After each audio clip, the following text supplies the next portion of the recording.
Hello students, आज हम कक्षा 8 का 10वां पाठ पढ़ने जा रहे हैं जिसका नाम है नीति नवनीतम, जिसमें आपको सदाचार, अच्छे आचरण से संबंधी विचारों के बारे में बताया जाएगा। जैसा कि मैंने पहले भी कहा है कि शब्दार्थ महत्वपूर्ण होते हैं, तो हमने यहाँ कुछ शब्दार्थ आपको दिए हैं जिनका अध्ययन करके हम आगे बढ़ेंगे। अभिवादनशीलस्य, प्रणाम करने के स्वभाव वाले। वृद्धोपसेविनः, वृद्ध उपसेविनः, बड़ों की सेवा करने वाले। क्लेशम, कष्ट, निष्कृति, निस्तार, कुर्वतः, करते हुए।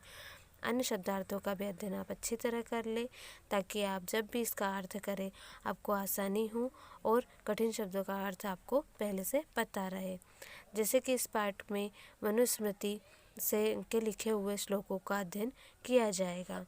जैसे कि यहाँ दिया गया है, प्रस्तुत पाठ मनुस्मृति के कतिपय श्लोकों का संकलन है जो सदाचार की दृष्टि से अच्छे आचार की दृष्टि से अत्यंत महत्वपूर्ण है। यहाँ माता पिता और गुरुजनों का आदर और सेवा से प्रसन्न करने वाले अभिवादनशील मनुष्य को मिलने वाले लाभ की चर्चा की गई है। इसके अतिरिक्त सुख दुख में समान रहना, अंतरात्मा को आनंदित करने वाले कार्य करना, इसके विपरीत कार्यों को त्यागना और सम्यक विचारों तथा सत्य मार्ग का अनुसरण करते हुए कार्य करना आदि शिष्टाचारों का उल्लेख भी यहाँ पर किया गया है। कुल मिलाकर यहाँ अच्छे आचरण वाले व्यक्ति को कैसा होना चाहिए, इन बातों का बारे में बताया गया है। तो चलिए शुरू करते हैं। अभिवादनशीलस्य नित्यम वृद्धोपसेविनः, जो व्यक्ति अपने माता पिता को नित्य रोज प्रणाम करता है। वृद्धोपसेविनः, वृद्ध जनों की, बड़े बूढ़ों की सेवा करता है। चत्वारि तस्य वर्धयन्ते आयुर्विद्या यशो बलम, उस व्यक्ति की आयु, विद्या, बल, यश, ये चारों चीज़ें अपने आप बढ़ती चली जाती है। अर्थात उस व्यक्ति का बल, आयु, यश, ये सब अपने आप बढ़ता रहता है। इसी प्रकार दूसरा, यम माता पितरो कलेशम सहेते संभवे ऋणाम, मनुष्य के जन्म के समय जो कष्ट माता पिता सहते हैं, न तस्य निष्कृति शक्या कर्तुम वर्ष शते रपि, उस कष्ट का निस्तार अर्थात उस कष्ट का बदला 100 वर्षों में भी हम नहीं चुका सकते। अर्थात यहाँ कहा गया है कि जो माता पिता मनुष्य के जन्म के समय कष्ट सहते हैं, जब बच्चा होता है, जब माता पिता जो कष्ट सहते हैं उसका बदला हम 100 वर्षों में भी चुका नहीं सकते।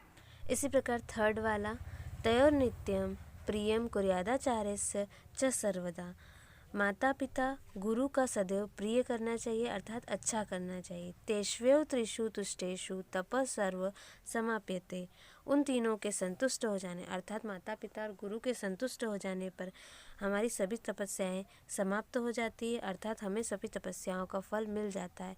संक्षिप्त रूप में कहा जा सकता है कि हमारा जीवन इन तीनों को खुश करके सफल हो सकता है या सफल हो जाता है। इसी प्रकार फोर्थ वाला, सर्वम पर वशम दुखम, सब कुछ दूसरे के वश में होना दुख है, वहीं सर्वमात वशम सुखम, और सब कुछ अपने वश में होना, स्वयं के वश में होना सुख कहलाता है।